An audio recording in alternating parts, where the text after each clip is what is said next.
You know, I've never considered Holy Diver or the albums that came after it to be solo projects.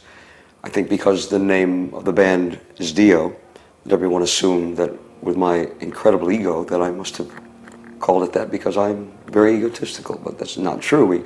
I called it that because it was the quickest route to people knowing who it was going to be. Because I did have some fame from Rainbow and from Black Sabbath, so it was a real connecting part of it. So I never considered them to be solo albums. Solo album to me would be an album that I played drums and guitar and bass and sang and did absolutely everything. But I've never been a solo artist. I'm only as good as the people that I play with.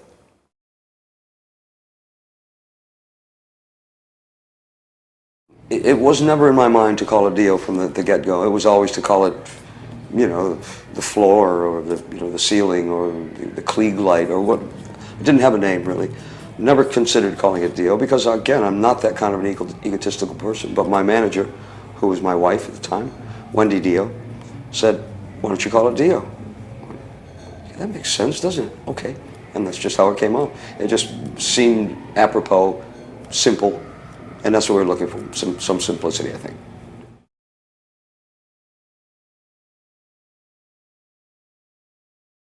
I've never ever written any material other than for the project that I'm going to do. Therefore, when I was in Black Sabbath or in Rainbow, I didn't write things that later became in the band that followed.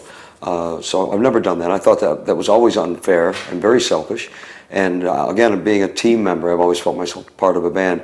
I would feel that I was cheating, you know, the people that I'd chosen to play with, and those are the people that I respect, and I would never do that. So no, I only wrote material for that album when the time came.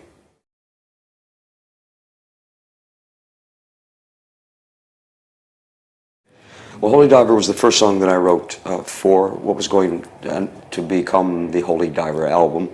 I also wrote Don't Talk to Strangers after that, feeling that I wanted to have something to present to the people who were going to be in the band.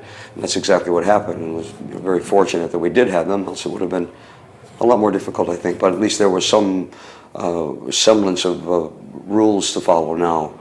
And I think having those two songs made the others easier to write by the rest of the people in the band. So those were the first two, yeah.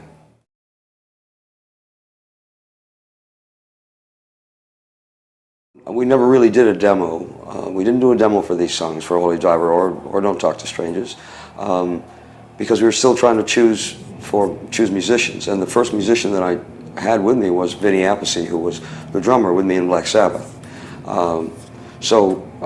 We played them together in rehearsal form. I played guitar on those, yes, but I always waited for the real guitar player to come along, because I'm not the real guitar player. But you know, I wrote them on guitar and played them just as an example for as I say, the real people who came in after me.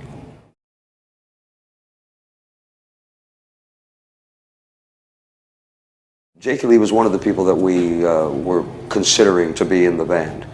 So, as I said previously, we did not do any demos for it. We actually went in and started to record the things. And so what you heard on that record was the first time it was recorded. And Jake just happened to be not one of the people that I chose to be in the band. But we did consider him, and we did play together in a rehearsal situation just briefly, but that's the only way that you can really find out whether it's going to be a cohesive partnership. And we just didn't feel that he was quite what we were looking for.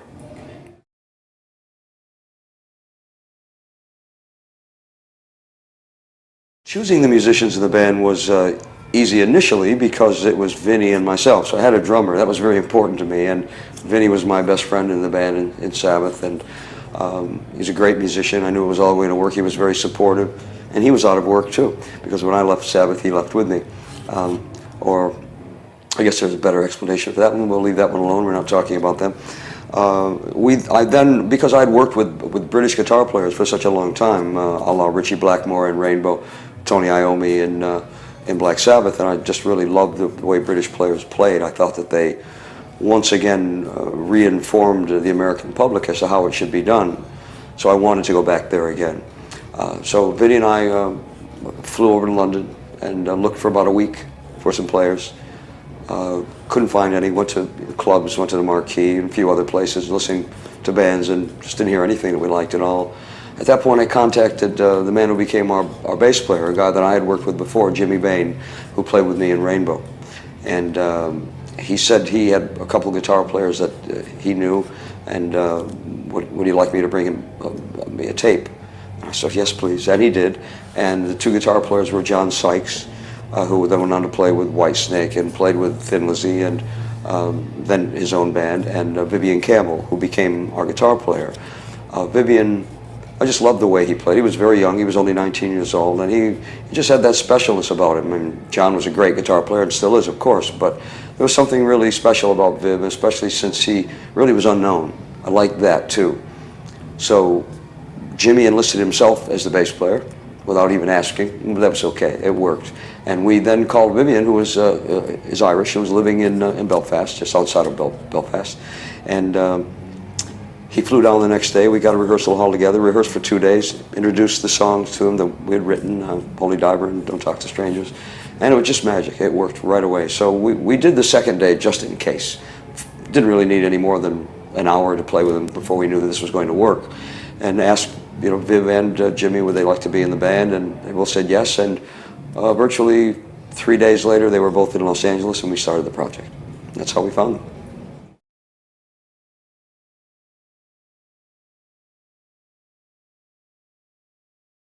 Well, I actually did consider using Martin Birch for the production of that first album, but it was only a consideration. I think because I felt that I had paid my dues, and I had learned from, you know, at the elbows of some really good people, Martin Birch being one of them, Roger Glover certainly being another one, man that I worked with for such a long time, the bassist and great creator in Deep Purple and in Rainbow as well. I really felt I had a good finger on the pulse of what this was supposed to be, and I really wanted to control it myself. I kind of had gotten really full up with being told what to do, and because I felt that I just knew what I had to do. So after I considered Martin, that was it. And Martin, I think at the time, was doing an album for Iron Maiden, I believe, and I just took the bull by the horns and said, I'm going to do it myself, and I did. The engineer we used, a man named Angelo Arcuri, was actually our out front sound mixer for Sabbath, and happened to be a guy that grew up with our drummer Vinny Appice in Brooklyn, New York. So I knew him very well. He had never done any kind of engineering of that magnitude in a studio, so both of us were real novices. So we had no idea about what rules to break or what rules we were supposed to follow, and that was the best part of it all. And I think we proved to each other that we really knew what we were doing, because it's all about your ears. If you've got good ears, you should be able to do it very easily. And so, you know, production was in the cards for me. I really wanted to do it myself. I wanted to tackle it. But I did think of some people early on, but that went away quickly.